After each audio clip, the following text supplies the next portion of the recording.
Mga kaibigan, mga kapatid, narito na naman ang inyong lingkod, Father Bob, isang paring Carmelita. Purihin natin si Jesus, Maria at Jose.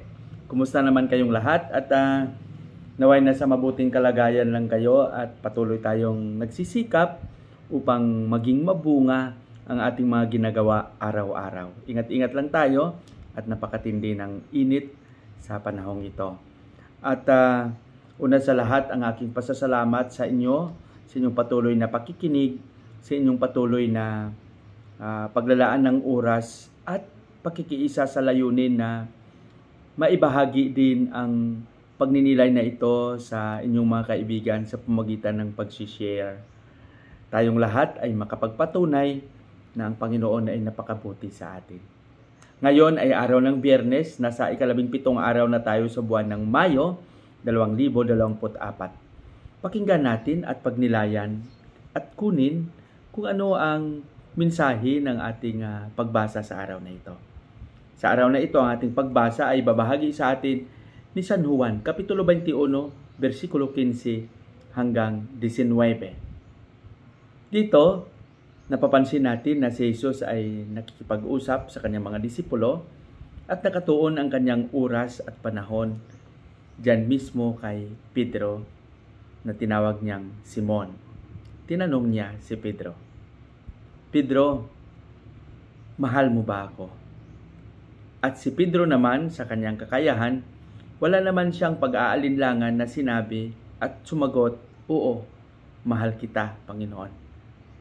At ang tanong ni Jesus ay hindi lang huminto doon, ngunit inulit niya ito ng 3 beses upang makita at madama ang katapatan ni Pedro. Ngunit sinabi ni Jesus, "O sinabi mo sa akin na mahal mo ako, ngunit itatatwa mo ako."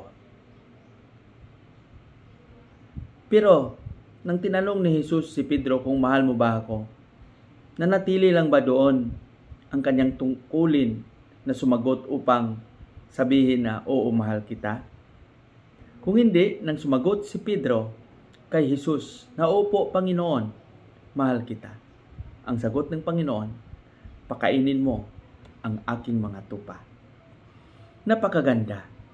Dahil ang pagmamahal ay may malaking responsibilidad, may malaking tungkulin. Hindi lang ito nanatili sa salita. Kaya pagnilayan natin ito. Nang sinabi ni Pedro, "Oo, Panginoon, mahal kita." Ang sagot ng Panginoon, "Pakainin mo ang aking tupa." Para sa akin, napakabigat ng responsibilidad ng salitang ito. Hindi lang ito maipakita at maipadama sa pamamagitan ng paghahalik, paghahag, pagsasabi, kung hindi yung pag-aalay ng sarili at pagsasagawa, pagsasabuhay ng mensahe ng salitang mahal kita. Kaya hinahamon ko kayong lahat, lalong-lalo na sa ating mga kabataan ngayon, na madali lang sa kanila sabihin na mahal kita. Ngunit ang tanong, naunawaan ba ng mabuti ang mga tungkulin na nakaakibat sa salitang mahal kita? Ang pagmamahal ay hindi lang nakalimita diyan sa pagsasalita o pagsasabi. Kung hindi nakaakibat sa salitang ito ang pag-aalay ng sarili, ang pagsakripisyo sa napakabigat na tungkulin na nakaakibat sa salitang mahal kita. Sana sa mga mag-asawa, sa mga magkakapatid, sa magkakaibigan, kung mahal nyo ang bawat isa, ipadaman nyo sa pamamagitan ng inyong mga kilos na handa kayong tumulong, sumuporta at mag-alay ng sarili.